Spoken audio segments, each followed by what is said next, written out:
Hello, my name's Simon from CramTheExam and welcome to another walkthrough video where I take you through another English exam question. In this video I'm going to have a look at the FCE Use of English Part 6 question, which is a reading question. It's a gapped text question, and this question you can find on the excellent website flojo.co.uk. If you haven't checked out flojo.co.uk, please go ahead and do so. Plenty of wonderful resources, not just for the FCE and CAE, but for other English exams as well. Okay, the gap text reading exercise, we've done one of these already, so you should already be familiar with this. The rules are similar to the other reading exercises. Read through the gapped text first, get a good idea of what the main idea of the story or article is about, who's involved, what's going on, get a good idea of the context. If you understand the context, if you know who's involved, who's talking to who, what's going on, then you'll be in a much better position when you start dealing with the answers, the suggested answers, because as you then have a look at the answers, you should already start to think about, hang on a second, this feels as if it should go there, or this connects to this, or so on, so on. So read through the gap text first, then have a look at the answers. And as always, you're looking for vocabulary links and also contextual links as regards what's been said before, what's been said after. Sometimes the answer might only refer to what was said before or what was said after. There's not always a contextual flow from the beginning, so before the gap to the gap and after the gap. Okay, with all of that being said, let's go through the answers and see why the answers are the answers. So in the sentence before the gap, we've got an introduction. It says, imagine drinking a glass of pure, freshly squeezed lemon juice with nothing added. It's enough to turn your stomach. So turning your stomach means make you ill or make you feel something unpleasant. After the gap, it says, I watch as one by one they down the drink. So if you down the drink, you drink it all in one go. Tentative, worried or scared at first, and then smiling broadly, widely as they declare it tastes like Grandma's lemonade. A few key vocabulary links here. First of all, they. Who is they? We don't know who they is because it's certainly nothing mentioned up here, and certainly this introductory sentence is talking to one person, not a group of people. So we need to identify who they are. And if we have a look at the answers, one that fits the context quite nicely is E. Because E is, in E, they is identified as the guests of the host Larry Walker. And this sentence, yet that is what the guests of host Larry Walker are given on their arrival at one of his tasting parties in that Market District of New York. This fits the context. A tasting party is where you go and you try different things, and that is introduced by the sentence before the gap. And then afterwards there's a clear vocabulary link as it talks about them downing this unpleasant drink and then deciding it doesn't taste that bad after all. The text goes on, 50 or so small people crowd around a table on the rooftop terrace of Larry's small but swish. Swish means posh or luxurious or something very nice. I edge my way forward and arrive at the table that positively groans with the array is another word for range, of food piled high. So the idea is there's lots of food, one on top of the other. And then after the gap it says, my host appears at my shoulder and says, here, have this. And then he talks about the bean. So let's find out what might fit in this gap here. Well, if we have a look at the answers, we can see that one of the answers has got a clear vocabulary link with the array of food piled high. And that's A, because the food is mentioned here. Wedges of fruit, strong cheeses, pickles, plates of Brussels sprouts.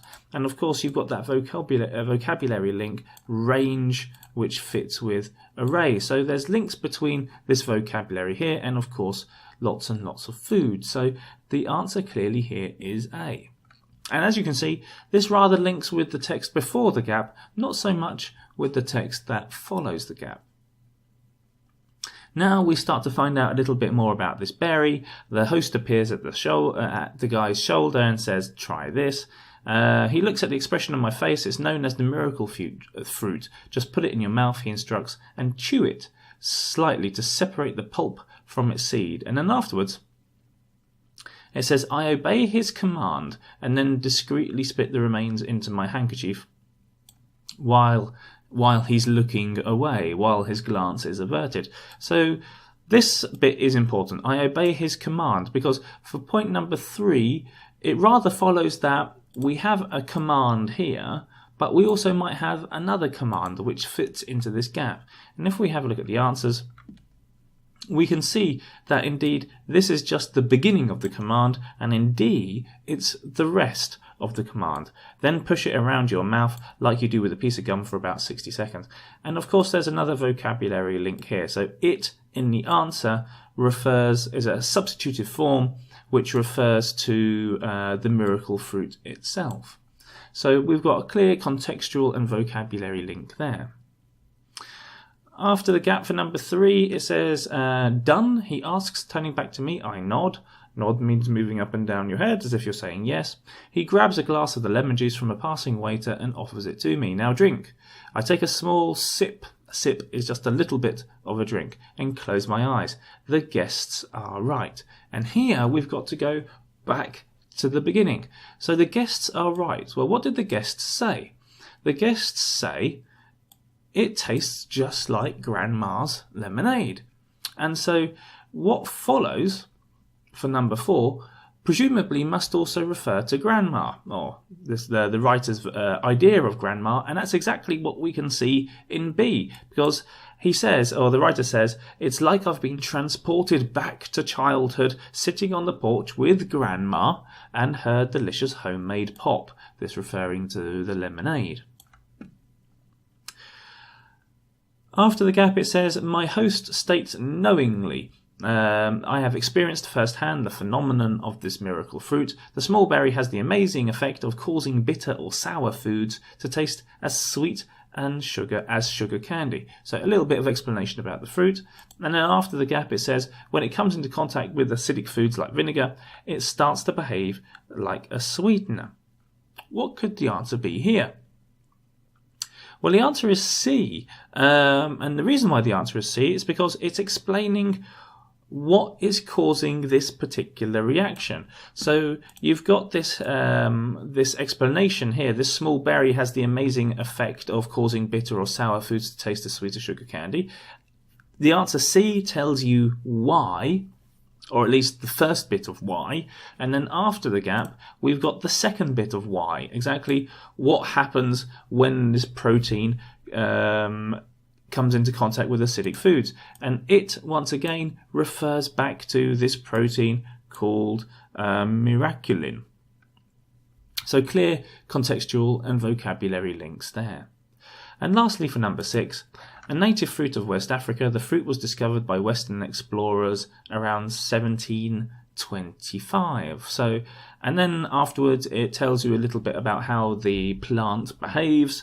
Left uncultivated, miracle fruit grows in bushes, yada yada yada yada yada. So what's the answer here? The answer here is basically what happened when this in 1725 for this fruit to be discovered, and we can see that in answer G.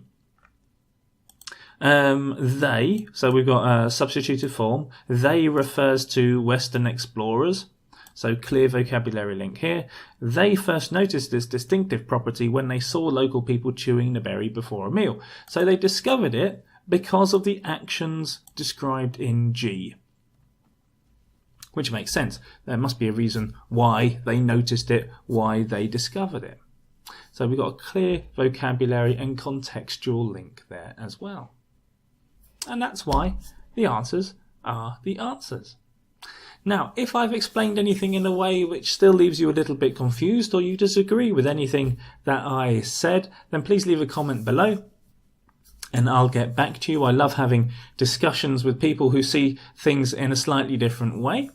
And please remember that if you want to practice any more exam questions, I've got plenty more resources on my YouTube channel. And if you are studying from one of the more popular FCE or CAE course books, my website, CramTheExam, may well be able to help you out. See you again soon.